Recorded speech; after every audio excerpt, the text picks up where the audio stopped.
Vegetarian എന്ന് വെച്ച് കഴിഞ്ഞാൽ സീഡ് ഉപയോഗിക്കാണ്ട് നമ്മൾ ചെയ്യുന്നത്. അപ്പൊ നമ്മള് ഈ ഗ്രാഫ്റ്റിംഗിന്റെ സ്പെഷ്യാലിറ്റി എന്താ വെച്ചാൽ നമ്മൾ സാധാ കുരു മുളപ്പിച്ചിട്ടുണ്ടാകുന്നതാണെങ്കിൽ ഒരു 4-5 വർഷമൊക്കെ എടുക്കും അതിൽ ഫ്രൂട്ട് ഉണ്ടാവണമെങ്കിൽ. പക്ഷെ നമ്മളിങ്ങനെ ഗ്രാഫ്റ്റിംഗ് ഒക്കെ ചെയ്തിട്ടാണ് എടുക്കുന്നതെന്ന് വെച്ച് കഴിഞ്ഞാൽ ഏകദേശം ഒരു 3 വർഷത്തിലൊക്കെ, ഇപ്പൊ മാംഗോ ഒക്കെ ആണെങ്കിൽ 3 വർഷത്തിലൊക്കെ നമുക്ക് ഫ്രൂട്ട് ഉണ്ടാവും. അതെന്ന് വെച്ചാൽ നമ്മൾ 1 വർഷം പ്രായമുള്ള റൂട്ട് സ്റ്റോക്ക് ഉണ്ടായിരിക്കും. റൂട്ട് സ്റ്റോക്കിൽ ഒരു കട്ട് കൊടുക്കുന്നു. പിന്നെ നമ്മൾ ഇതുപോലെ സയൻ എടുക്കുക. സയൻ എന്ന് പറയുന്നത് നമ്മൾ കൊണ്ടുവരും ഏതെങ്കിലും നല്ല ഗ്രോത്ത്, അതായത് ഇപ്പൊ നല്ല ഫ്രൂട്ടിംഗ് ഒക്കെ ഉള്ള ഒരു മാവ് എവിടെയെങ്കിലും കണ്ടെന്ന് വിചാരിക്കും. അപ്പൊ അതിൽ നിന്നൊക്കെ നമ്മൾ ഒരു പെൻസിൽ തിക്നെസ് ഉള്ള സയോൺ കളക്ട് ചെയ്ത് കൊണ്ടുവരും. എന്നിട്ട് നമ്മൾ ഈ നമ്മൾ ഓൾറെഡി ഉള്ള മറ്റേ അണ്ടി മുളപ്പിച്ചുണ്ടായ പ്ലാന്റ് ഉണ്ടാവില്ലേ, അതിൽ വെച്ചിട്ട് നമ്മൾ മറ്റേ സിപ്പപ്പ് കവർ വെച്ചിട്ട് കെട്ടിയിട്ട് ഉപയോഗിക്കും. പിന്നെ അത് സക്സസ് ആവുമ്പോൾ നമുക്ക് ആ കവർ അഴിച്ചു കളയാം. ബഡിങ് എന്ന് പറഞ്ഞാൽ ഇതേപോലെ തന്നെ നമ്മള് ഇപ്പൊ റോസിലേക്കാ കൂടുതൽ ബഡിങ് ഒക്കെ വെച്ച്, പിന്നെ ജാക്കിൽ ബഡിങ് ചെയ്യും. നമ്മളെ ഫ്രൂട്ട് പ്ലാന്റ്സ് നോക്കുകയാണെങ്കിൽ, അതായത് ഇതുപോലെ നല്ല ഗ്രോത്ത് ഉള്ള ഒരു പ്ലാന്റ് ഉണ്ടാവും, നല്ല ഫ്രൂട്ട് തരുന്ന ഒരു പ്ലാന്റ് ഉണ്ടാവും. അതിലിങ്ങനെ ബഡുകൾ നമുക്ക് കാണാൻ പറ്റും. ജാക്കില് നമുക്ക് നോക്കിയാൽ കാണാം, ചെറിയ ബഡുകൾ കാണാൻ പറ്റും.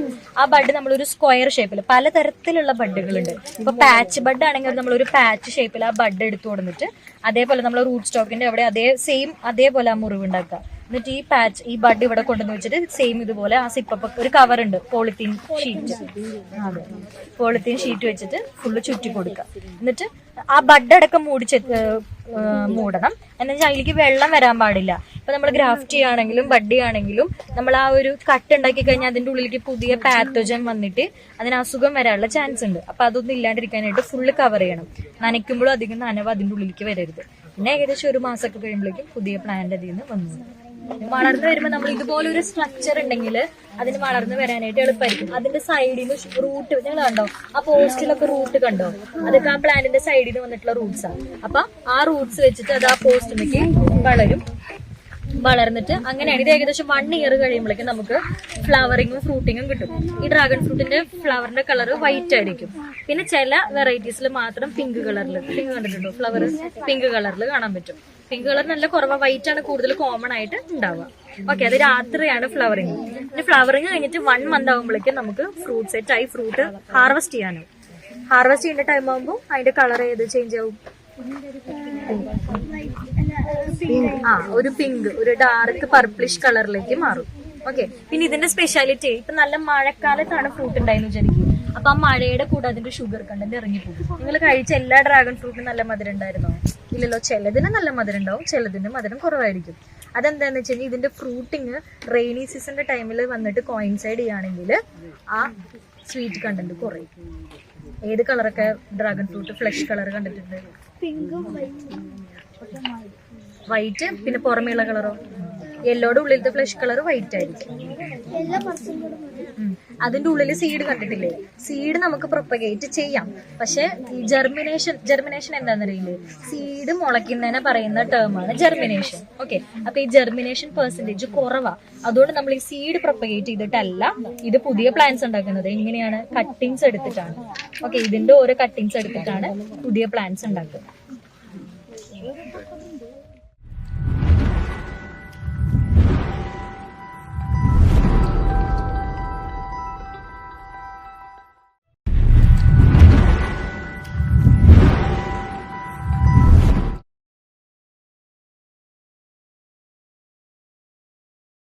എന്താണ് ഈ പോസ്റ്റ് ഹാർവസ്റ്റ് മാനേജ്മെന്റ് എന്ന് ഉദ്ദേശിക്കുന്നതെന്ന് അറിയോ? ഹാർവസ്റ്റിന് ശേഷം പോസ്റ്റ് ഹാർവസ്റ്റ്, അതായത് ഹാർവസ്റ്റ് ചെയ്ത് കഴിഞ്ഞിട്ട് എന്തൊക്കെ ചെയ്യുന്നു അതൊക്കെ നമ്മുടെ ഈ സെക്ടറിലാണ് പെടുന്നത്. ഓക്കെ, സോ നമ്മുടെ ഡിപ്പാർട്ട്മെന്റ് എന്ന് പറയുന്നത് പോസ്റ്റ് ഹാർവസ്റ്റ് മാനേജ്മെന്റ് എന്നാണ് ഡിപ്പാർട്ട്മെന്റിന്റെ പേര്. അപ്പൊ നമ്മൾ കുറെ ഭക്ഷണങ്ങൾ കഴിക്കുന്നു അല്ലെ, അതിന്റെ ഈ പ്ലാന്റിൽ നിന്ന് ഹാർവസ്റ്റ് ചെയ്ത് കഴിഞ്ഞാൽ ചെയ്യുന്നതിന്റെ എല്ലാ രീതികളും നമ്മളാണ് അതിനെക്കുറിച്ച് റിസർച്ച് ചെയ്യുന്നതും പഠിക്കുന്നതും ഒക്കെ നമ്മുടെ ഡിപ്പാർട്ട്മെന്റ് ആണ്. ഓക്കെ, സോ നിങ്ങൾ മെയിനായിട്ട് പ്രിസർവേഷനെയാണ് ഫോക്കസ് ചെയ്യുന്നതെന്ന് പറഞ്ഞു. നമുക്കിപ്പം എന്തിനാണ് പ്രിസർവ് ചെയ്യുന്നത്? Why should be preserve?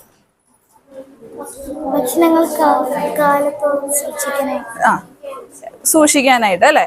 അതായത് എപ്പോഴും നമുക്ക് എല്ലാം കിട്ടില്ല, നമുക്ക് എല്ലാത്തിനും ഒരു സീസൺ ഉണ്ട് അല്ലെ. മാങ്ങയ്ക്ക് ഒരു സീസൺ, ചക്ക ചിലപ്പോൾ കിട്ടും. അതേപോലെ ഓരോ ഫ്രൂട്ട്സും വെജിറ്റബിൾസും എന്താണെങ്കിലും ഓരോ സീസൺ ബൗണ്ട് ആണത്. ഓരോ സീസണിൽ മാത്രമേ നമുക്ക് കിട്ടുള്ളൂ. പക്ഷെ നമുക്ക് എപ്പോഴും വിറ്റാമിൻസും പ്രോട്ടീൻസും മിനറൽസും ഒക്കെ എപ്പോഴും വേണം നമുക്ക് അല്ലെ. അപ്പൊ എന്ത് ചെയ്യും? നമ്മൾ അതിനെ പ്രോസസ് ചെയ്ത് സൂക്ഷിക്കും. So that's a way to preserve. That's how we preserve.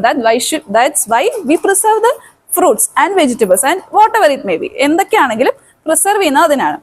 അതേപോലെ നമുക്ക് എല്ലാം റോ ആയിട്ട് കഴിക്കാൻ പറ്റില്ല. സോ അതിനെ നമ്മൾ പ്രോസസ്സ് ചെയ്ത് നമുക്ക് കഴിക്കാൻ പറ്റുന്ന ഒരു രൂപത്തിലാക്കി എടുത്തിട്ടാണ് നമ്മൾ ചെയ്യുന്നത്. സോ അതെന്താണ് പ്രോസസ്സിങ് എന്ന് പറയും. സോ പ്രോസസ്സിങ്, പ്രിസർവേഷൻ ഇതെല്ലാം വലിയൊരു ഭാഗമാണ് പോസ്റ്റ് ഹാർവസ്റ്റ് മാനേജ്മെന്റിന്റെ. പിന്നെ മെയിൻ ആയിട്ട് പറയുമ്പോൾ നമ്മൾ മേജർ ഫ്രൂട്ട്സ് ആൻഡ് വെജിറ്റബിൾസ് ഏതൊക്കെയാ മേജർ ഫ്രൂട്ട്സ്?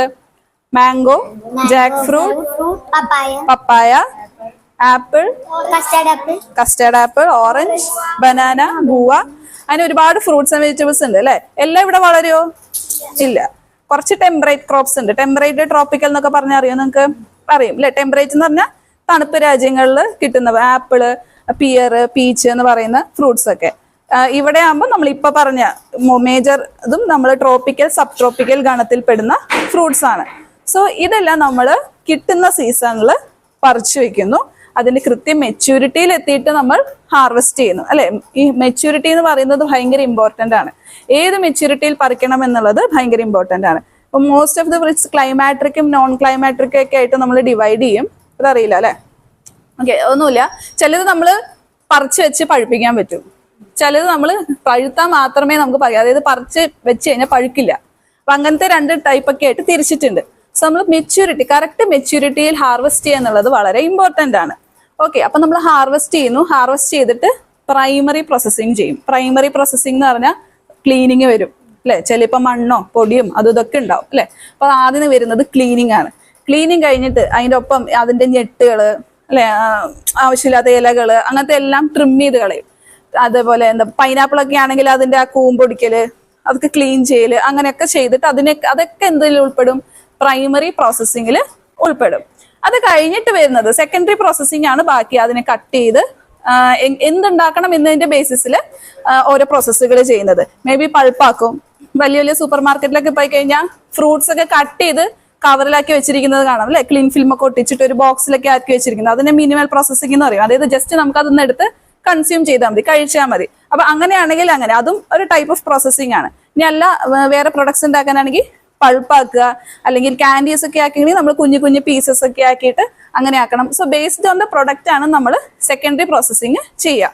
ഓക്കെ, ഇപ്പൊ നമുക്കിവിടെ ഒരു യൂണിറ്റ് ഉണ്ട്, പ്രോസസ്സിംഗ് യൂണിറ്റ് ഉണ്ട്. അതിൽ നമ്മൾ മെയിൻ ആയിട്ട് സ്ക്വാഷ് ഉണ്ടാക്കും. പിന്നെ RTS എന്ന് പറയും, റെഡി ടു സെർവ്. അതായത് ഉണ്ടാക്കി വെക്കും. സ്ക്വാഷ് നമുക്ക് നേരെ കുടിക്കാൻ പറ്റുമോ? ഡൈല്യൂട്ട് ചെയ്യണം അല്ലെ. എത്ര റേഷ്യോയാ? 1:3 റേഷ്യോ. അതായത് ഒരു ഗ്ലാസ് എടുത്തു കഴിഞ്ഞാൽ 3 ഗ്ലാസ് വെള്ളം ഒഴിക്കണം. ഓക്കെ, അതാണ് സ്ക്വാഷ്. RTS എന്ന് പറഞ്ഞു കഴിഞ്ഞാൽ റെഡി ടു സെർവ്. നമ്മൾ ഉണ്ടാക്കി വെച്ചാൽ അത് അങ്ങനെ തന്നെ കുടിക്കാൻ പറ്റും. പിന്നെ നമുക്ക് ജാംസ് ഉണ്ട്, പിക്കിൾ ഉണ്ട്. ഇതൊക്കെയാണ് നമ്മുടെ മെയിൻ പ്രൊഡക്ട്സ്. സോ നമ്മൾ എന്ത് ചെയ്യുന്ന വെച്ച് കഴിഞ്ഞാൽ ഫ്രൂട്ട്സ് കിട്ടുന്ന സമയത്ത് അത് നമ്മൾ പ്രൊക്യൂർ ചെയ്യും. നമ്മൾ മേടിച്ചിട്ട് അതിന് പൾപ്പാക്കി വെക്കും. പൾപ്പാക്കിയിട്ട് അതിൽ പ്രിസർവേറ്റീവ് ആഡ് ചെയ്തിട്ട്, പ്രിസർവേറ്റീവ്സിന്റെ എക്സാമ്പിൾ വല്ലതറിയോ? കുറെ ടൈപ്സ് ഓഫ് പ്രിസർവേഷൻ ഉണ്ട്. ഓക്കെ, സോ നമുക്ക് മെയിൻ, അതായത് ഏറ്റവും സിമ്പിൾ ആയിട്ട് ചെയ്യാൻ പറ്റുന്ന ടൈപ്പ് ഓഫ് പ്രിസർവേഷൻ ആണ് ഡ്രൈയിങ്. Preservation by drying. എന്താ അത്? ഉണക്കി വെക്കുക അല്ലെ. ഇപ്പൊ നമ്മൾ കൊപ്രയൊക്കെ എടുത്ത് ഉണക്കുന്നുണ്ട് അല്ലെ. അതെന്തിനാ? എണ്ണയാട്ടാൻ. അതേപോലെ ചില ഫ്രൂട്ട്സ് ഇപ്പം ഡ്രൈ ചെയ്ത് വെക്കാൻ പറ്റുന്ന ഫ്രൂട്ട്സ് ഉണ്ട്. സോ ഡ്രൈയിങ് ആൻഡ് ഡീഹൈഡ്രേഷൻ എന്ന് പറയുന്നത് ഏറ്റവും ബേസിക് ആയിട്ട് പണ്ട് മുതലേ ആൾക്കാർ ചെയ്തു വരുന്നത്. ഈ പുളിയൊക്കെ എടുത്തിട്ട് നമ്മൾ പ്രിസർവ് ചെയ്ത് വെക്കില്ലേ, ഉണക്കിയിട്ട് അതിലെന്ത് ചെയ്യും? ഉപ്പിടും അല്ലെ. അപ്പൊ അത് വൺ ടൈപ്പ് ഓഫ് പ്രിസർവേഷൻ ആണ്. പിന്നെ ഉള്ളത് പ്രിസർവേഷൻ ബൈ ഷുഗർ. ഓക്കെ, നമ്മൾ ഷുഗർ എന്ന് പറയുന്നത് ഈ ആന്റി ബാക്ടീരിയൽ ആണ്. ഷുഗറിന്റെ കോൺസെൻട്രേഷൻ കൂടുതലാക്കി ഇട്ട് വെച്ച് കഴിഞ്ഞാൽ പെട്ടെന്നൊന്നും അതിൽ സ്പോയിലേജ് വരില്ല, സ്പോയിൽ ആവില്ല. സോ അത് ഒരു ഇതാണ്. അതായത് ജാമൊക്കെ എന്താണ്? ഷുഗർ വെച്ചിട്ട് പ്രിസർവ് ചെയ്യുന്ന ഐറ്റം ആണ്. പിന്നെന്താ? Preservation by salt. അതിന് എക്സാമ്പിൾ പിക്കിള്, സോൾട്ട് ഒക്കെ ഇട്ട്, അല്ലെങ്കിൽ ഉപ്പ് മാങ്ങ എന്നൊക്കെ ഇട്ട് നമ്മളറിയില്ല, ഉപ്പ് സൊല്യൂഷനിൽ, സോൾട്ട് സൊല്യൂഷനിൽ ഇട്ട് വെക്കുന്നത്. So it is another type of preservation. പിന്നെ ഉള്ളതാണ് പ്രിസർവേഷൻ ബൈ കെമിക്കൽസ്. ഓക്കെ, നമ്മൾ കെമിക്കൽ ആഡ് ചെയ്തിട്ട് പ്രിസർവ് ചെയ്യാൻ വെക്കുന്നു. സോ അതിൽ കുറെ ടൈപ്പ് എക്സാമ്പിൾസ് എന്ന് പറയുന്നത് പൊട്ടാഷ്യം മെറ്റാബൈസൾഫേറ്റ്, KMS എന്ന് പറയും. പിന്നെ സോഡിയം ബെൻസോയേറ്റ്, അങ്ങനത്തെ അതാണ് രണ്ട് മെയിൻ ആയിട്ട് നമ്മൾ ഫുഡ് സെക്ടറിൽ ഉപയോഗിക്കുന്ന പ്രിസർവേറ്റീവ്സ്. അത് ബേസ്ഡ് ഓൺ കളറാണ്. കളേർഡ് പ്രൊഡക്റ്റ് ആണെങ്കിൽ നമ്മൾ സോഡിയം ബെൻസോയേറ്റും, അല്ലാത്തതിൽ KMS. അങ്ങനെ അത് അത്രയ്ക്കും ഡീപ്പൊന്നും നിങ്ങൾ അറിയണ്ട. സോ മെയിനായിട്ട് ഈ 2 കെമിക്കൽസ് ആണ് ഉപയോഗിക്കുക. അപ്പൊ എത്ര ബൾക്ക് ഉണ്ടോ അതിനനുസരിച്ചിട്ട് നമ്മൾ കാൽക്കുലേറ്റ് ചെയ്തിട്ടാണ് പ്രിസർവേറ്റീവ് ആ പൾപ്പിലേക്ക് ആഡ് ചെയ്ത് വെക്കുക. എന്നിട്ട് ആ പൾപ്പ് നമ്മൾ പ്രിസർവ് ചെയ്ത് വെച്ചിട്ട് നമ്മൾ ആവശ്യം വരുമ്പോൾ ആ പൾപ്പിൽ നിന്ന് എടുത്തിട്ട് അത് ഡൈല്യൂട്ട് ചെയ്തിട്ട് പ്രൊഡക്ട്സ് ഉണ്ടാക്കും. ഓക്കെ, അതാണ് ഇപ്പൊ മെയിൻ ആയിട്ട് നമ്മളിവിടെ ചെയ്യുന്നത്. പ്രിസർവേഷൻ ഇനിയുണ്ട്, ഒരുപാട് മെത്തേഡ്സ് ഉണ്ട്. ഈ കുറച്ച് ഹൈടെക്കിലേക്ക് പോവുകയാണെങ്കിൽ ഫ്രീസ് ചെയ്യുക, ഫ്രീസ് ഡ്രൈ ചെയ്യുക, അതേപോലെ വാക്വം ഓവനിൽ വെച്ചിട്ട് ചെയ്യുക, അങ്ങനെ കുറെ ടൈപ്പുകൾ ഉണ്ട്. ബേസിക് ആയിട്ട് ഈ 4 ടൈപ്പ് ഓർത്ത് വെച്ചാൽ മതി.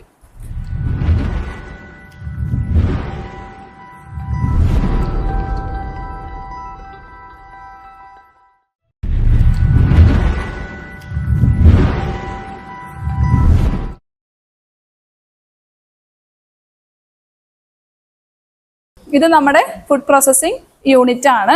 ഇവിടെ നമ്മൾ പ്രൊഡക്ട്സ് ഉണ്ടാക്കാൻ വേണ്ടിയിട്ട് പൾപ്പ് ഉണ്ടാക്കി വെക്കുന്നു. പ്രൊഡക്ട്സ് അതിന് നമുക്ക് ഓരോ ദിവസങ്ങളും എന്തോരം പറ്റുന്നു അതിനനുസരിച്ചുള്ള പ്രൊഡക്ട്സ് ഉണ്ടാക്കുന്നു. ഓക്കെ, ഇവിടെ ഡിഫറെന്റ് കൈൻഡ് ഓഫ് ഇൻസ്ട്രുമെന്റ്സ് നമുക്ക് കാണാം. വെയിങ് ബാലൻസ് ഉണ്ട്, ഹോമോജിനൈസേഴ്സ് ഉണ്ട്, ഇതും അതും. ഹോമോജിനൈസേഴ്സ് എന്ന് പറഞ്ഞു കഴിഞ്ഞാൽ ഒരു പ്രൊഡക്റ്റ് ഉണ്ടാക്കിയിട്ട് നമ്മൾ അതിനെ യൂണിഫോം ആക്കുന്ന ഒരു മെഷീനാണ്. Okay, uniform in the sense ഞാൻ നേരത്തെ പറഞ്ഞ പോലെ ഒരു പ്രൊഡക്റ്റ് ഉണ്ടാക്കുമ്പോൾ നമ്മൾ ഒരു കറി ഉണ്ടാക്കുമ്പോൾ നമ്മളത് ഇളക്കും അല്ലെ? എന്തിനാ? ഈ മസാലയൊക്കെ ഇട്ടിട്ട് അല്ലെങ്കിൽ പൊടികളൊക്കെ ഇട്ട് കഴിഞ്ഞാൽ ഏത് ഭാഗം ടേസ്റ്റ് ചെയ്താലും അത് സെയിം ആയിരിക്കണം അല്ലെ? അപ്പൊ അതിന് എന്താ പറയുക, യൂണിഫോമിറ്റി ആക്കാൻ. ആ യൂണിഫോമിറ്റിയുടെ വേറൊരു പേരാണ് ഹോമോജിനൈസർ. ഹോമോജിനൈസർ എന്ന് പറഞ്ഞാലാണ് ഇൻസ്ട്രുമെന്റ്. ഓക്കെ, ടു എന്താണ് ഹോമോജിനൈസ് ദ പ്രോഡക്റ്റ്. ഓക്കെ, അപ്പൊ നമ്മൾ ജാമൊക്കെ ഉണ്ടാക്കുമ്പോൾ ഷുഗറും പൾപ്പും ആഡ് ചെയ്തിട്ടല്ലേ നമ്മൾ ജാം ഉണ്ടാക്കുക. മെയിൻ കോൺസ്റ്റൻസ് ഷുഗറും പൾപ്പും ആണ്. അപ്പൊ അത് രണ്ടും ആഡ് ചെയ്തിട്ട് അത് നന്നായി മിക്സ് ചെയ്ത് യൂണിഫോം ആക്കണം. സോ അതിനൊക്കെ യൂസ് ചെയ്യുന്നതാണ് ഈ ഹോമോജിനൈസർ എന്ന് പറയുന്നത്. അത് 2 ഇത് കണ്ടോ? അപ്പൊ അതിങ്ങനെ ഇളക്കി ഇളക്കും. അതേപോലെ അത് കോഫി റോസ്റ്റർ ഇവിടെ ചെയ്യുന്നില്ല, പക്ഷെ കോഫി റോസ്റ്റേഴ്സ് എന്ന് കേട്ടിട്ടുണ്ടാവും. ഈ കോഫീനെ നമ്മൾ ഹാർവെസ്റ്റ് ചെയ്ത് കഴിഞ്ഞ് കഴിഞ്ഞാൽ റോസ്റ്റ് ചെയ്താലാണ് അതിന്റെ അരോമ വരിക എന്ന് പറയും. കോഫിയുടെ മണം കിട്ടണമെങ്കിൽ, ആ ഫ്ലേവർ ഒക്കെ കിട്ടണമെങ്കിൽ റോസ്റ്റ് ചെയ്യണം. നമ്മൾ ചില വീടുകളിലൊക്കെ ചെയ്യുന്നുണ്ട് ഇപ്പോഴും. അപ്പൊ അത് ഇതേപോലത്തെ റോസ്റ്റേഴ്സിലാണ്. അപ്പൊ റോസ്റ്റേഴ്സ് എന്ന് പറയാം, ഹോമോജിനൈസേഴ്സ് എന്ന് പറയാം. ബേസ്ഡ് ഓൺ ദി യൂസ്, നമ്മൾ എങ്ങനെയാണ് ഉപയോഗിക്കുന്നത്, ഏത് പ്രൊഡക്റ്റ് ആണ് ഉപയോഗിക്കുന്നത് അതിനനുസരിച്ചിട്ട്. പിന്നെ ഓട്ടോക്ലേവ്, ഈ നടുക്കിയിരിക്കുന്നത്. ഓട്ടോക്ലേവ് എന്തിനാ വെച്ചാൽ സ്റ്റെറിലൈസ് ചെയ്യാൻ. അതായത് നമ്മളിപ്പോ പ്രൊഡക്റ്റ് ഉണ്ടാക്കി ആ പ്രൊഡക്റ്റ് നമ്മളിപ്പോ ഹീറ്റിംഗ് ഒക്കെ ചെയ്യുന്നുണ്ടാവും. അപ്പൊ പ്രൊഡക്റ്റ് കുഴപ്പമില്ല, ഹീറ്റ് ചെയ്യുന്നുണ്ട്. ബാക്കി നമ്മൾ ഇത് ഫില്ല് ചെയ്യാൻ ഉപയോഗിക്കുന്ന ഗ്ലാസ് ബോട്ടിൽസ്, അതിന്റെ ക്യാപ്സ്, ഇങ്ങനത്തെ കാര്യങ്ങളൊക്കെ ചിലപ്പോൾ അണുക്കൾ ഉണ്ടാവാം അല്ലെ? മൈക്രോ ഓർഗാനിസംസ് പ്രസൻസ് ഉണ്ടാവും. മൈക്രോ ഓർഗാനിസംസ് ആണ് മെയിൻ ആയിട്ട് സ്പോയിലേജിനുള്ള കാരണം പ്രൊഡക്ട്സിന്റെ. സോ അതിനെ കൊല്ലാൻ വേണ്ടിയിട്ട് നമ്മൾ സ്റ്റെറിലൈസ് ചെയ്യണം. അതിന് ഉപയോഗിക്കുന്ന ഇൻസ്ട്രുമെന്റ് ആണിത്. ഓട്ടോക്ലേവ് എന്ന് പറയും. ഓക്കെ, ഇതിന് ഹൈ പ്രഷറിലായിരിക്കും, ഹൈ ടെമ്പറേച്ചറിലായിരിക്കും. അപ്പൊ ഹൈ ഒരു സ്റ്റീമിന്റെ രൂപത്തിലാണ് സ്റ്റെറിലൈസേഷൻ നടക്കുക. പിന്നെ അപ്പൊ ഒരു 1/2 hour ആണ് ജനറലി ഓട്ടോക്ലേവില്, അതായത് 20-25 minutes വെച്ചിട്ടാണ് നമ്മൾ സ്റ്റെറിലൈസ് ചെയ്തെടുക്കുക. അപ്പൊ അങ്ങനെ സ്റ്റെറിലൈസ് ചെയ്തെടുത്തിട്ട് നമ്മൾ ഇവിടെ ഇങ്ങനെ ഡ്രൈ ചെയ്യാൻ വെക്കും. അത് കഴിഞ്ഞിട്ടാണ് ഇങ്ങനത്തെ സാധനങ്ങളൊക്കെ ആണെങ്കിൽ അതിൽ ഉപയോഗിക്കാൻ പറ്റില്ല. പ്ലാസ്റ്റിക്, കാരണം അത് ഉരുകിപ്പോവും. അപ്പൊ ഇതെന്ന് വെച്ച് കഴിഞ്ഞാൽ ഹോട്ട് വാട്ടറിൽ ഇട്ടിട്ട് ജസ്റ്റ് ഭയങ്കര തിളയ്ക്കുന്ന വെള്ളമല്ല, പാസ്ചറൈസേഷൻ പോലെ. പാസ്ചറൈസേഷൻ ഉണ്ട്, സ്റ്റെറിലൈസേഷൻ ഉണ്ട്. സ്റ്റെറിലൈസേഷൻ എന്ന് പറഞ്ഞാൽ high temperature around 100 degree Celsius നമ്മൾ ഉപയോഗിക്കുക. പാസ്ചറൈസേഷൻ എന്ന് പറഞ്ഞാൽ ഒരു 80-82 degree Celsius ആ ടെമ്പറേച്ചറിലാണ് പാസ്ചറൈസേഷൻ ചെയ്യുക. So based on the products ആണ് സ്റ്റെറിലൈസ് ചെയ്യണോ പാസ്ചറൈസ് ചെയ്യണോ എന്ന് തീരുമാനിക്കുക. ഓക്കെ, പിന്നുള്ളത് എന്താ, അതൊക്കെ എന്ന് വെച്ചാൽ ആ അറ്റത്തിരിക്കുന്ന ഇൻസ്ട്രുമെന്റ്സ് ഒക്കെ പൾപ്പേഴ്സ് ആണ്. പൾപ്പ് ചെയ്യാൻ ഉപയോഗിക്കുന്നത്. ആ സൈഡിൽ കണ്ടോ കണ്ടെയ്നേഴ്സ്, അതൊക്കെ ഈ പൾപ്പ് ചെയ്ത് വെച്ചിരിക്കുന്ന ഫ്രൂട്ട്സ് ആണ്.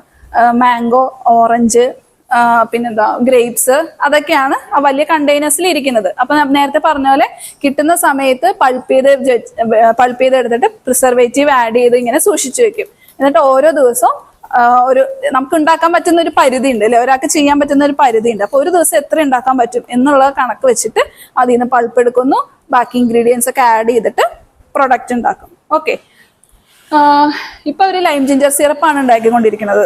ഇതാ ലൈം ജിഞ്ചർ സിറപ്പ്, ഇതിന്റെ പ്രൈമറി രൂപമാണ് ഇപ്പൊ ഇപ്പുറത്ത് കാണുന്നത്. അവര് നാരങ്ങ എടുക്കുന്നുണ്ട്, ജിഞ്ചറിന്റെ എക്സ്ട്രാക്ട് എടുക്കും, പിന്നെ ഷുഗർ സിറപ്പ് ഉണ്ടാക്കും. ഇതെല്ലാം കൂടെ മിക്സ് ചെയ്യും. കെമിക്കൽസ് എല്ലാം കഴിഞ്ഞിട്ട് ചൂടാക്കും. അത് കഴിഞ്ഞിട്ട് അവസാനം ചൂട് ജസ്റ്റ് ഒന്ന് കുറഞ്ഞു കഴിയുമ്പോഴാണ് നമ്മൾ ഈ കെമിക്കൽസ് പ്രിസർവേറ്റീവ്സ് ആഡ് ചെയ്യുക. ഓക്കെ, പ്രിസർവേറ്റീവ്സ് നേരത്തെ പറഞ്ഞില്ലേ, KMS പറഞ്ഞു, സോഡിയം ബെൻസോയേറ്റ് പറഞ്ഞു, പിന്നെ സിട്രിക് ആസിഡ്, ഇതൊക്കെ കേട്ടു തോന്നുന്നത് അല്ലേ? ഓക്കെ. പിന്നെയുള്ള ഇമ്പോർട്ടന്റ് സാധനം പാക്കേജിങ്. പാക്കേജിംഗ് എന്ന് പറയുന്നത് വളരെ ഇമ്പോർട്ടന്റ് ആയിട്ട് നമ്മുടെ ഡിപ്പാർട്ട്മെന്റ്, നമ്മുടെ ഈ പോസ്റ്റ് ഹാർവസ്റ്റ് മാനേജ്മെന്റിൽ പെട്ട ഒരു സെക്ഷനാണ്. കാരണം എന്ത് പ്രൊഡക്റ്റ് ഉണ്ടാക്കിയാലും അതിന് പ്രോപ്പർ പാക്കേജിങ് ഇല്ലെങ്കിൽ വളരെ ബുദ്ധിമുട്ട്. കാരണം സെയിൽ ചെയ്യുമ്പോൾ, ഇത് ട്രാൻസ്പോർട്ട് ചെയ്യുമ്പോൾ ഒക്കെ അതിന് നമ്മൾ പ്രൊട്ടക്ഷൻ കൊടുക്കണം അല്ലെ പ്രൊഡക്റ്റിന്. സോ അതിനാണ് നമ്മൾ മെയിനായിട്ട് പാക്കിംഗ് ചെയ്യുക. ഇനി പാക്ക് ചെയ്ത് നമ്മൾ ലേബലിംഗ് വേറൊരു ഇമ്പോർട്ടന്റ് കാര്യമാണ് അല്ലെ. ലേബലിൽ അത് ആ പ്രൊഡക്റ്റിനെ കുറിച്ചുള്ള എല്ലാ ഇൻഫർമേഷനും ഉണ്ടാവണം. കാരണം നമുക്ക് മനസ്സിലാവണം നമ്മൾ എന്താ കഴിക്കുന്നത്. അതൊരു കൺസ്യൂമറിന്റെ അവകാശമാണ്. സോ കൺസ്യൂമർ റൈറ്റ്സ് ഉണ്ട്, പ്രൊഡ്യൂസർ റൈറ്റ്സ് ഉണ്ട്. അപ്പൊ അതൊക്കെ ഒരു വലിയ വലിയ സെക്ടറാണ്. രാവിലെ ക്ലാസ് ഉണ്ടായിരുന്നു എന്ന് പറഞ്ഞു, FSSAIയെ കുറിച്ചൊക്കെ പറഞ്ഞു തന്നില്ലേ. സോ ആ FSSAIയുടെ ലൈസൻസ് നമ്പർ ഇതിലുണ്ടാവും. നിങ്ങൾ നോക്കിക്കഴിഞ്ഞാൽ നമുക്ക് ലൈസൻസ് ഇല്ലാതെ നമുക്ക് ഇങ്ങനെ ഒരു ഫുഡ് പ്രോസസ്സിംഗ് യൂണിറ്റ് വർക്ക് ചെയ്യാൻ പറ്റില്ല.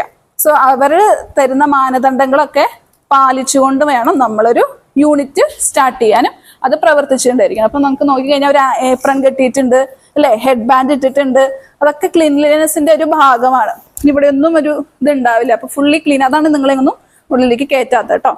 അപ്പൊ പിന്നെ എന്താന്ന് വെച്ചാൽ ഈ ലേബലിൽ കൊടുത്തിരിക്കുന്ന ഇൻഫർമേഷൻ, അപ്പൊ പ്രൊഡക്റ്റ് എന്താണെന്നുണ്ടാവും, പ്രൊഡക്റ്റിലുള്ള ഇൻഗ്രീഡിയൻസ് ഉണ്ടാവും, അതേപോലെ ബാച്ച് എന്നാണ് ഉണ്ടാക്കിയത്, ഏത് ബാച്ചിലാണ് ഉണ്ടാക്കിയത്. അപ്പൊ എന്തെങ്കിലും പ്രശ്നം ഉണ്ടെങ്കിൽ നമുക്ക് പുറകിലൊക്കെ ട്രാക്ക് ചെയ്യാൻ പറ്റും, ഏത് ലോട്ടിനായിരുന്നു പ്രശ്നം എന്നൊക്കെ പറയാൻ പറ്റും. അതിനാണ് ഈ ബാച്ച് നമ്പർ, ലോട്ട് നമ്പർ അതൊക്കെ ഇടുന്നത്, ഡേറ്റ് ഒക്കെ ഇടുന്നത്. പിന്നെ ന്യൂട്രീഷണൽ ഇൻഫർമേഷൻ, എന്തൊക്കെ ന്യൂട്രിയൻസ് ആണ് നമ്മുടെ പ്രൊഡക്റ്റിനുള്ളത്. ഇപ്പൊ എല്ലാം ഒന്നും കൊടുക്കില്ല, ബേസിക് ആയിട്ടുള്ള ന്യൂട്രിയൻസിന്റെ ഇൻഫർമേഷൻ ആയിരിക്കും കൊടുക്കുക. ബേസിക് ആയിട്ട് എന്ന് പറഞ്ഞാൽ അപ്രോക്സിമേറ്റ് കമ്പോസിഷൻ എന്ന് പറയും. കാർബോഹൈഡ്രേറ്റ്, പ്രോട്ടീൻ, ഫാറ്റ്, പിന്നെ എന്താ ഷുഗർ, ആഷ് ചിലപ്പോഴേ കൊടുക്കുള്ളൂ. ഈ ആദ്യം പറഞ്ഞ ഈ 3-4 ന്യൂട്രിയൻസിന്റെ ഇൻഫർമേഷൻ ആണ് നമ്മൾ ലേബലിൽ കൊടുക്കുക. ഓക്കെ. അപ്പൊ നിങ്ങൾ ഇനി കടയിലൊക്കെ പോകുമ്പോൾ ഒരു സാധനം മേടിക്കുമ്പോൾ നിങ്ങളൊക്കെ നോക്കില്ലേ, മനസ്സിലായില്ലേ. അപ്പൊ ഓരോ സെക്ഷനിൽ ഇപ്പൊ അവിടെ അവർ പ്രിപ്പറേഷനും കാര്യങ്ങളൊക്കെ, അത് കഴിഞ്ഞ് പാക്കിങ് ഇവിടെ വെക്കും. പിന്നെ നമുക്കൊരു ചെറിയ ഫ്രീസറും ഉണ്ട്. ചില പ്രൊഡക്ട്സ് ഫ്രീസ് ചെയ്ത് വെക്കാൻ അവിടെ ചെറിയൊരു ഫ്രീസർ വെച്ചിട്ടുണ്ട്. ഇതൊന്നും ഫ്രീസ് ചെയ്യേണ്ട ആവശ്യമില്ല. ഇതൊക്കെ ഞാൻ പറഞ്ഞ പോലെ സ്ക്വാഷ് ആണ്. സ്ക്വാഷ് ആകുമ്പോൾ ഡൈല്യൂട്ട് ചെയ്തിട്ട് ഉപയോഗിക്കണം. ഇനി എന്തെങ്കിലും അറിയാനുണ്ടോ? എന്തെങ്കിലും ഡൗട്ട് ഉണ്ടോ? ഇല്ല. ഇഷ്ടപ്പെട്ടോ? Thank you.